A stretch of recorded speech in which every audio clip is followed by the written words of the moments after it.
Hello everyone, welcome to the fourth video of EAP series. This is the video on report, and today we are going to learn about reduced clause and conjunction.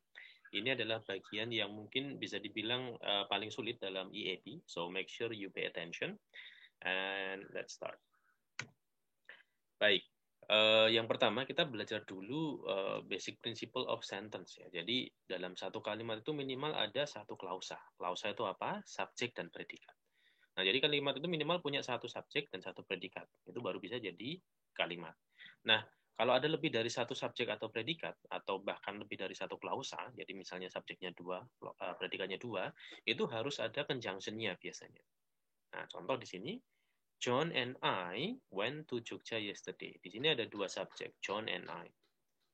John always gets up at 7 and goes to work at 8. Di sini ada dua predikat, gets up and goes. Nah, jadi ada and di sini untuk menggabungkan dua predikat ini. Di sini juga ada and ya. Kemudian misalnya I am hungry, so I eat. Nah, jadi ini ada dua klausa. Yang pertama I predikatnya am, yang kedua I predikatnya it. Jadi kalau misalnya tidak ada so-nya, itu nggak boleh. Nah, kalau spoken mungkin tidak masalah ya. I'm hungry, I eat. Tapi kalau ini written, kalau ada lebih dari satu klausa, mutlak harus ada conjunction-nya, harus ada penghubungnya. Nah, bisa juga di depan, jadi because I am hungry, I eat. Nah, ini ada dua klausa, ada satu conjunction. Tapi tidak boleh juga double ya, misalnya because I am hungry, so I eat. Nah, itu redundant, kelebihan. Jadi, dua klausa, satu conjunction. Tiga klausa, nanti baru dua conjunction. Oke, jadi itu konsep dasarnya. Nah, nanti kalau mengerjakan soal atau mungkin membuat kalimat, dicek ada berapa klausa di situ. Kalau ada lebih dari satu, mutlak harus ada conjunction-nya.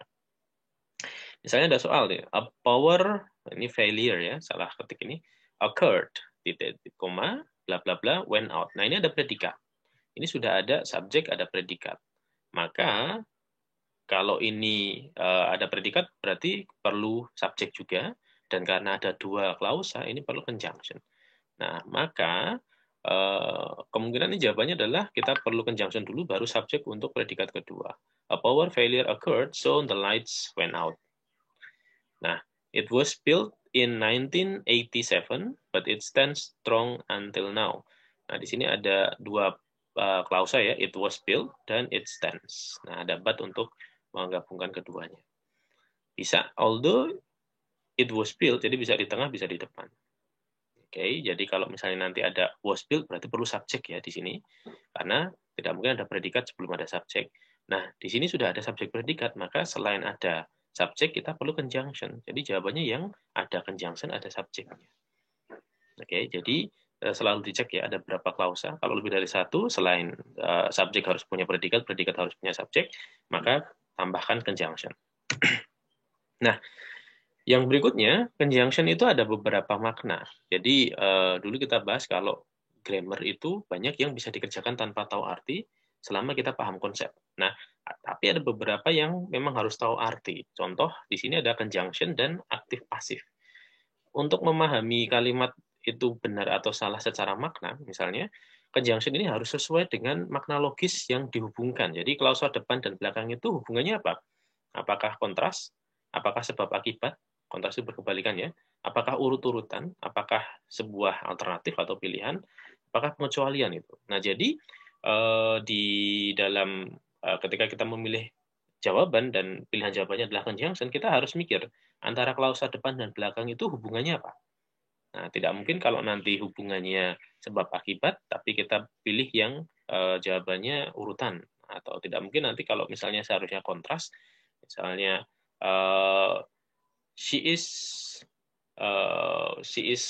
beautiful, bla bla bla, she is very talkative. Nah, itu kan kualitas yang mungkin plus minus ya. Jadi yang satunya positif, beautiful, yang satunya talkative. Nah, kita bisa pakai but, however. Nah, itu kan kontras gitu.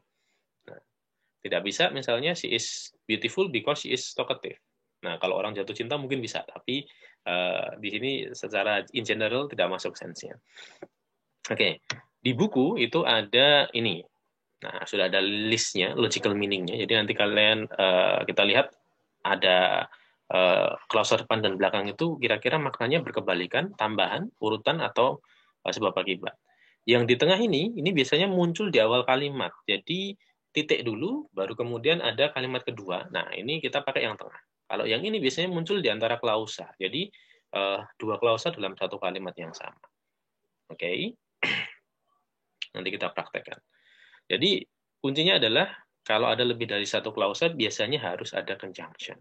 Nah, kalau sudah paham ini kita baru akan masuk ke ini tambahan beberapa ya tentang conjunction. Yang pertama biasanya conjunction itu menggabungkan klausa ya. Nah, ada conjunction yang mirip dengan preposisi. Kalau preposisi itu hanya menggabungkan noun atau phrase saja. Contoh yang paling mudah adalah bedanya because dan because of. Because ini conjunction, because of ini preposition. Nah, because ini diikuti subjek predikat. Because you love subjek predikat. Because you love me, I am strong. Nah, tapi kalau because of tidak boleh diikuti subjek predikat, hanya noun saja. Because of you, titik. Because of your love, titik. Nah, ini noun atau phrase saja. Since it's raining, subjek predikat ya, it is. Nah, since itu sama dengan because, bisa berarti sejak, bisa berarti karena ya. Karena hujan, since it is raining, I cannot come. Nah, yang mirip dengan because of, versi prepositionnya adalah due to. Due to the rain, because of the rain, nah tidak boleh because of it's raining, tidak boleh due to it's raining. Nah, jadi dilihat nanti kalau ada because itu diikuti klausa, kalau ada because of diikuti frase atau noun saja. Kata although, even though juga ya diikuti klausa, sedangkan versi preposisinya adalah despite dan in spite of. Despite nggak pakai of, in spite pakai of. Despite his sickness, he comes to school. In spite of the rain, I went to the office. Nah, ini beberapa tambahannya.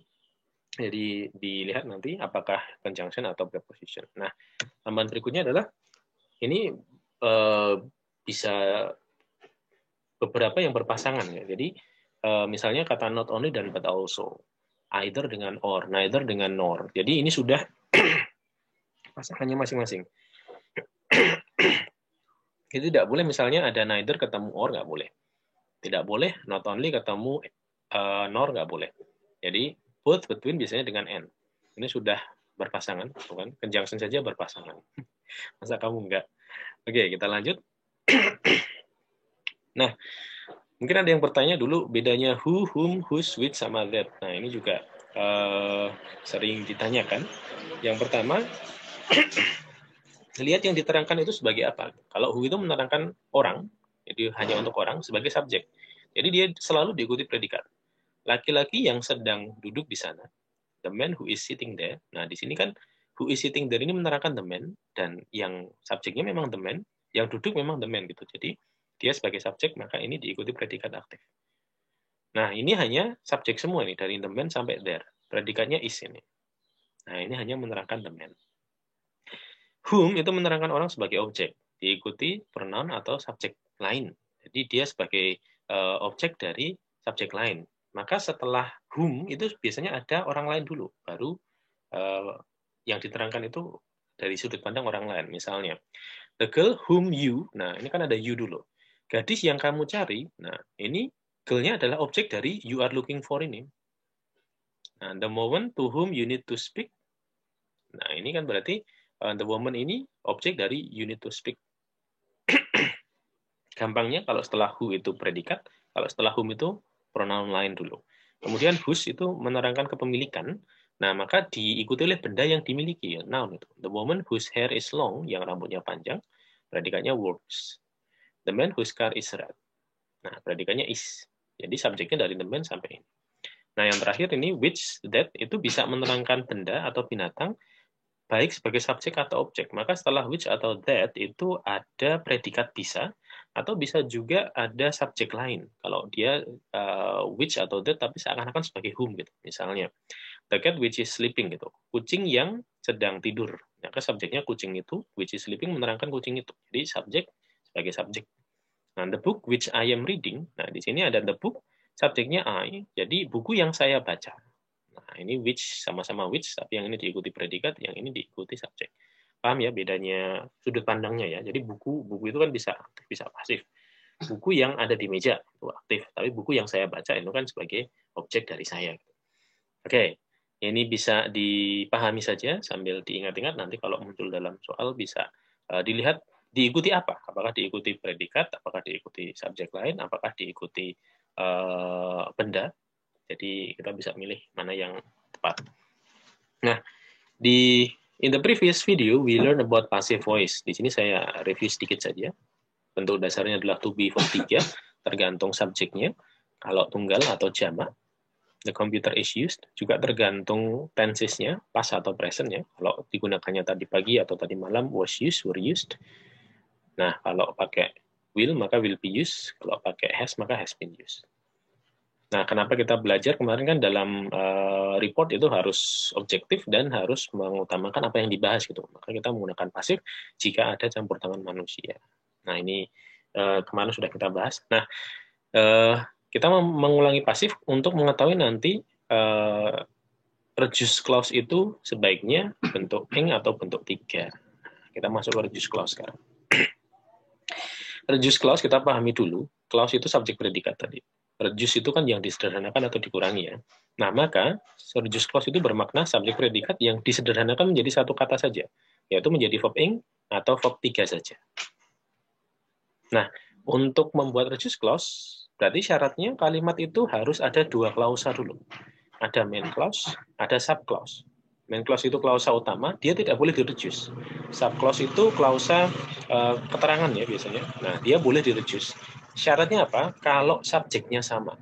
Misalnya, when ice is heated, ice melts. Di sini ada 2 subjek predikat. Ice is heated dan ice melts. Nah, main clause yang mana, sub clause yang mana? Main clause biasanya berdiri sendiri. Nah, ini ice melts. Sub clause biasanya ada di belakang, bisa preposisi, bisa conjunction. Nah, misalnya gini, ketika es dipanaskan, es meleleh. Kita kan bisa mengatakan es meleleh titik. Tapi kita tidak bisa mengatakan ketika es dipanaskan titik. Ketika es dipanaskan, nah itu kan hanya keterangan, jadi tidak bisa berdiri sendiri. Nah, maka disebut sub clause. Nah, kemudian yang kedua, subjeknya sama-sama ice ya. Nah, kalau sub clause-nya ini pasif, kita bisa digantikan verb 3 saja. Kalau sub clause-nya aktif, menjadi verb ing saja.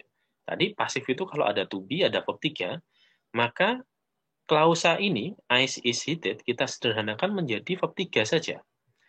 When heated, ketika dipanaskan, ice melts. Oke, jadi when ice is heated, ice melts. Ketika dipanaskan, es meleleh. Yang dipanaskan apa? Es. Nah, itulah kenapa subjeknya harus sama untuk bisa direduce. Yang kedua adalah, ini contoh yang aktif. You need to wash your hands before you eat. Ini ada you need sama you eat. Nah, sub clause-nya yang mana? Ini yang ada before-nya. Kamu perlu cuci tangan sebelum kamu makan. Nah, maka you eat ini kan aktif. You subject, it predikat. Tidak ada to be, tidak ada verb 3. Tadi kan kita bahas, kalau ada to be verb 3 itu dianggap pasif gitu. Nah, kalau dia aktif jadi verb ing saja. Nah, di sini. Nah, maka you need to wash your hands before eating. Nah, ini aplikasi sehari-hari kan sering kita pakai ya. Sebelum makan, sebelum mandi, sebelum tidur, ketika belajar, ketika nonton TV. Nah, itu kalau aktif langsung verb ing saja. Kalau tidak pakai subjek ya, kalau disederhanakan ya. Before taking a shower, when studying, when watching TV. Nah, kalau pasif, misalnya sebelum dimasak, before cooked. Nah, itu kan verb 3 langsung. Tapi kalau pakai subjek ya menyesuaikan. Before the chicken is cooked, the chicken is cleaned. Sebelum dimasak, ayamnya dibersihkan. Before cooked, pasif ya. Tapi kalau aktif, sebelum tidur, before sleeping, nah I wash my hands and feet gitu. Oke. Jadi sederhananya gitu. Kalau ada verb berdiri sendiri tanpa subjek itu pasti cuma verb ing atau verb 3. Oke, itu yang diingat. Nah, contoh lagi.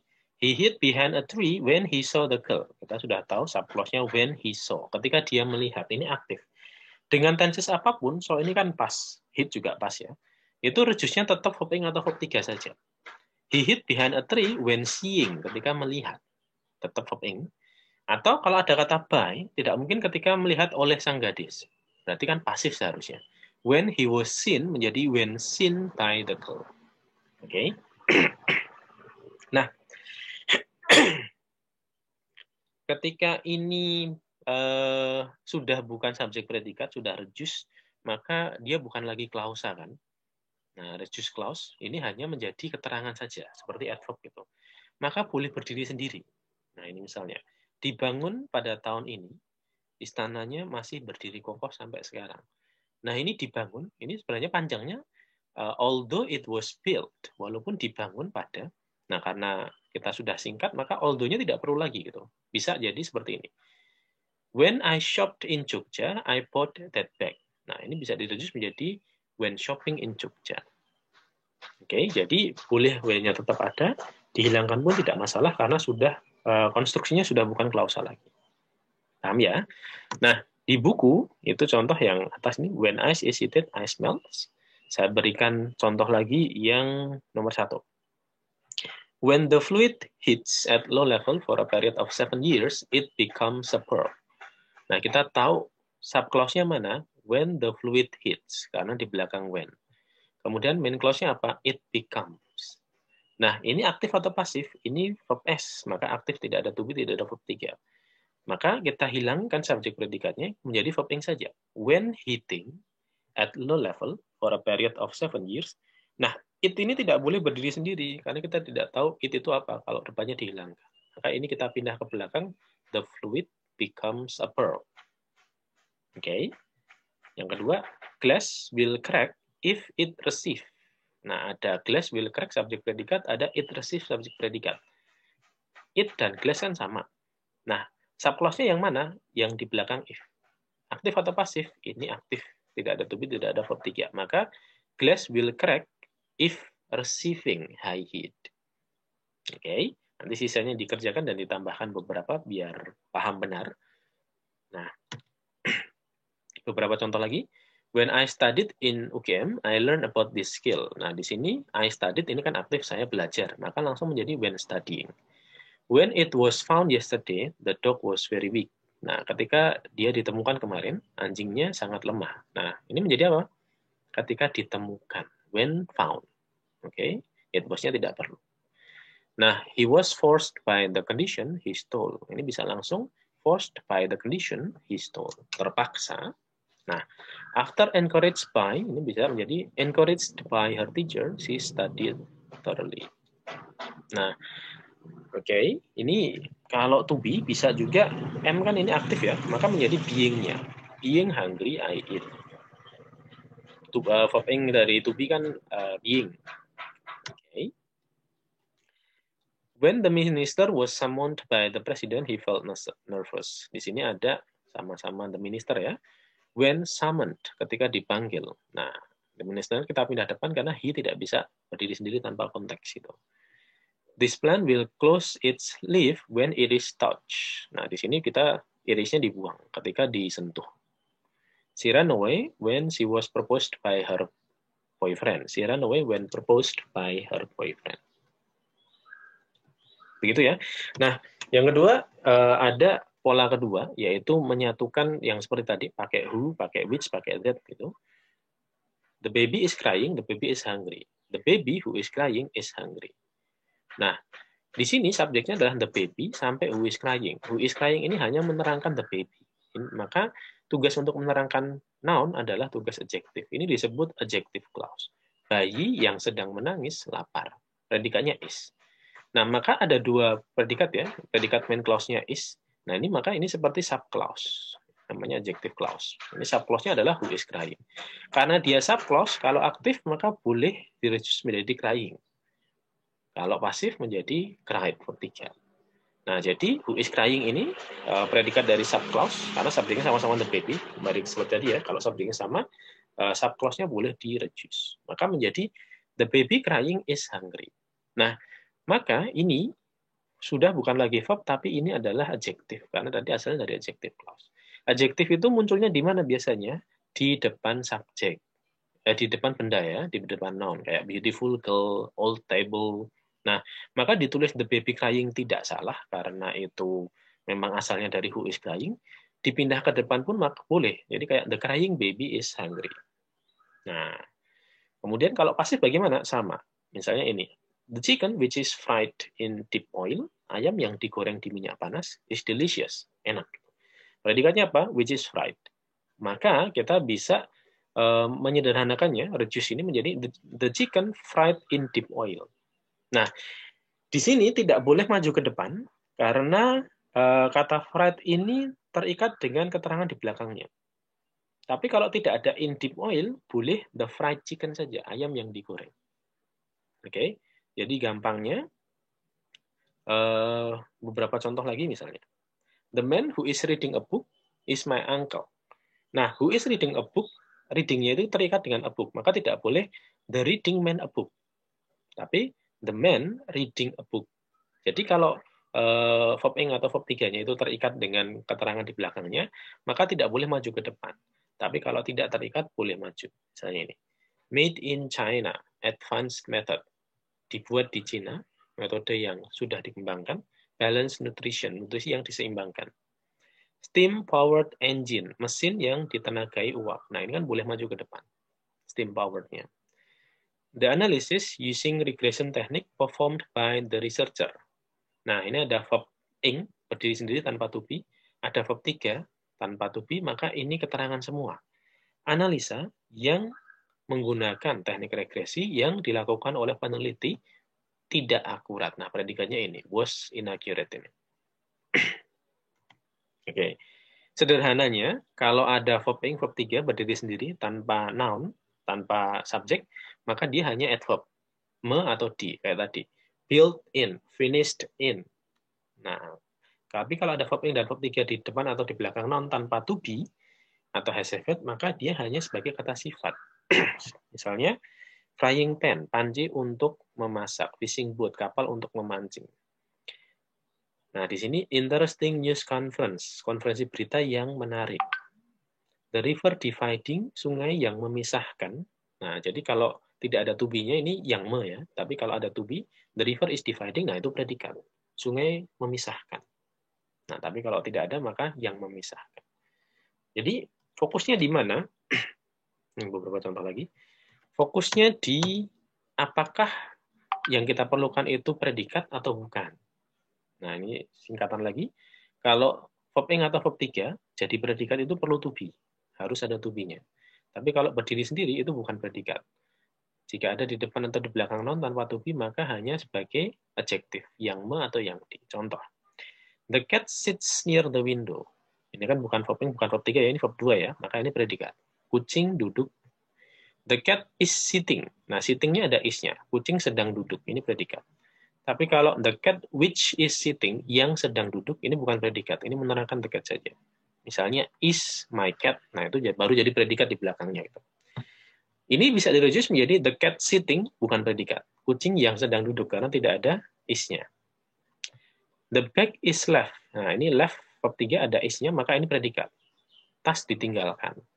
The bag which is left, tas yang ditinggalkan. Ada which-nya, maka bukan predikat juga. Predikatnya is mine ini. The bag left. Nah, ini tidak mungkin tas meninggalkan ya. Maka ini verb 3. Ini produce dari which is left. Tas yang ditinggalkan. The painting made in Bali is expensive. Nah, ini ada made. Ini bukan predikat. Yang dibuat. Ini panjangnya which is made in Bali. Tapi kalau the painter made, nah tidak mungkin pelukis itu dibuat. Atau yang dibuat. Maka ini verb 2. Jadi verb 2 dan verb 3 kan ada banyak yang sama. Untuk mengetahui ini verb 3 atau verb 2, bagaimana? Lihat subjeknya. Apakah dia bisa me atau harus di? Kayak ini lukisannya tidak mungkin membuat. Ya. Lukisan pasti yang dibuat. Maka ini verb 3. Pelukis ini tidak mungkin yang dibuat. Maka ini verb 2. The chicken cooked. Tidak mungkin ayam memasak. Maka ini ayam yang dimasak. The chicken which is cooked. Nah, mom cooked ini pasti verb 2. Tidak mungkin verb 3. Tidak mungkin ibu yang dimasak. Oke, ibu memasak. Nah, the cake is baked. Nah, ini ada to be-nya dipanggang, maka ini predikat to be verb 3 ya, predikat pasif gitu. The man that is baking the cake. Nah, ada that-nya, maka dia keterangan atau langsung bisa disederhanakan the man baking the cake is a chef. The woman is suggesting. Nah, ini predikat karena sampai belakang tidak ada predikat lain dan ada to be-nya. Menyarankan. Oke. Nah, ini contoh di soal seperti apa? Misalnya gini. The nurse bla bla bla food to hospital patient. Kalimat ini sudah ada predikatnya belum? The nurse subject, food object, tidak ada predikatnya. Maka kita perlu apa? Kita perlu predikat. Nah, predikat itu apa? Verb 1, verb ing, atau verb 3. Nah, maka kemungkinan ini tidak mungkin who, karena dia keterangan. Tidak mungkin is served, dia pasif gitu. Bisa jadi served, verb 2, menyajikan. Atau serves, verb s. Oke. Atau is serving, sedang menyajikan. Oke. Nah, yang ini, the nurse bla bla bla food to hospital patient is beautiful. Nah, ini ada predikat. Tidak ada conjunction. Maka tidak boleh nambah predikat lagi. Nah, kita perlu apa? Menerangkan kata nurse ini menjadi subjek semua sampai patient. Perawat yang menyajikan. Nah, maka yang ini pakai apa? Pakai who bisa. Who is serving. Who serves bisa. Atau keduanya ini langsung disingkat menjadi apa? Aktif, maka serving langsung. The nurse who is serving food to the hospital patients is beautiful. The nurse serving food itu juga boleh. Karena sudah ada predikat. Nggak boleh nambah lagi kalau tidak ada conjunction ya. Nah ini, the food bla bla bla to hospital patient. Makanan bla bla bla ke pasien rumah sakit. Tidak ada predikat. Maka kita perlu predikat. Predikat aktif atau pasif, makanan tidak mungkin menyajikan, maka pasif. Is served. Makanan titik-titik, nah mengandung nutrisi seimbang. Ini ada predikat mengandung. Maka kalau tidak ada conjunction, tidak boleh nambah predikat lagi. Makanan yang disajikan, which is served, atau langsung disederhanakan, direduce menjadi verb 3-nya. The food served, disajikan. Oke? Gitu ya. Jadi nanti dilihat perlu predikat atau tidak. Kalau perlu predikat, cari yang predikat tanpa who, tanpa which, tanpa that. Tapi kalau tidak perlu, maka cari ini langsung sederhanakan dengan menjadi verb ing atau verb 3 atau pakai who, pakai. Oke. Contoh lagi. The treatment bla bla bla to the patient on the daily basis was proven to be effective. Di sini ada predikat was proven, terbukti. Nah, maka kita tidak boleh nambah predikat lagi karena tidak ada tidak ada conjunction. Perawatan itu diberikan atau memberikan? Diberikan. Maka kalau tidak ada predikat, jawabannya is given. Tapi karena sudah ada predikat, harusnya ini which is given, atau langsung disederhanakan menjadi given saja. The treatment given to the patient was proven to be effective. After bla bla bla the patient, the doctor decided to do a surgery. Ini ada main clause. Setelah titik-titik pasien.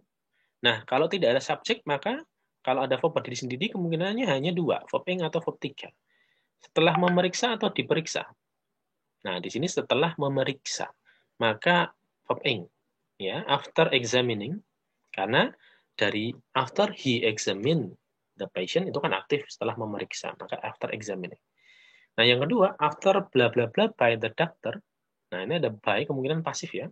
Setelah diperiksa oleh dokter, maka jawabannya after he was examined by the doctor atau langsung disingkat menjadi after examined by the doctor. Oke. Jadi gampangnya kalau ketemu verb ing atau verb 3 dicurigai dulu ya, suuzon dulu, itu predikat bukan. Kemudian kita perlu predikat atau tidak. Tuh. Kalau bukan predikat, maka hanya verb ing atau verb 3, kita cari maknanya aktif atau pasif. Ing atau ed. Gitu. Begitu ya. Beberapa contoh lagi. Before I visited menjadi before visiting. When washed, ketika dicuci. Nah, bajunya diberikan before visiting ya tadi. The girl cooking is wearing an apron. Gadis yang sedang memasak. Nah, jadi predikatnya is wearing. The woman was interviewed by the man about. Nah, the woman was interviewed by the man about apa ini predikat. Tapi kalau di belakang ada predikat lagi, misalnya is my aunt, nah, bibi saya, maka boleh the woman who was interviewed atau the woman interviewed langsung. Oke. Nah, materi terakhir yang ada di buku halaman 21 itu adalah adverb of manner. Di sini kita belajar bedanya adjektif dengan adverb. Nah, adjektif itu menerangkan noun, adverb itu menerangkan selain noun. Adverb of manner itu biasanya adjektif ditambah ly. Nah, misalnya, she is beautiful. Yang beautiful siapa? She. Maka she kan benda ya. Maka ini adjektif. Tapi kalau she sings beautifully, dia menyanyi dengan indah. Yang indah apa? Cara dia menyanyi. Maka ini adverb. Jadi kalau dia menerangkan noun itu adjektif, kalau menerangkan verb itu adverb. Nah, kalau kalimat tidak punya verb, bagaimana? Maka dia bisa menerangkan kata sifat. Misalnya, she is beautiful kan nggak punya adverb, nggak punya verb ya. Maka bisa she is extremely beautiful. Nah, ini menerangkan kata beautiful. Dia secara ekstrim cantik. Nah, serem ya. Cantiknya ekstrim. She is extremely beautiful. The painting is beautifully made. Nah, lukisannya dibuat dengan indah. Ini menerangkan is made. Nah, jadi dilihat nanti kalau ada ly atau adjektif, yang diterangkan itu benda atau bukan. Kalau benda, maka pakai adjektif. Kalau bukan benda, maka pakai adverb. Nah, cuma ada beberapa adverb yang tidak berubah dari adjektifnya. Misalnya kata hard. Tidak menjadi hardly. Saya belajar dengan keras, tetap I study hard. Nah, kata hardly itu malah beda lagi artinya. Hardly itu artinya hampir tidak ya. Jadi kalau kita bilang I hardly study, itu justru saya hampir tidak pernah belajar. Nah, kemudian kata fast itu juga tidak berubah menjadi fastly, tetap. The bus is fast menerangkan bus, maka dia adjektif. The bus runs fast menerangkan runs, maka dia adverb. Terus ada juga yang berubah. Kata good tidak menjadi goodly, tapi menjadi well. Kamu melakukannya dengan baik. You did it well. Bukan you did it good ya. Oke. Itu memang satu bagian yang paling panjang dan paling ini mungkin sedikit perlu dicerna untuk EAP, but that's it. Nanti kalau perlu bisa di review lagi sambil mengerjakan dan melihat bukunya. Yes, see you on the next video.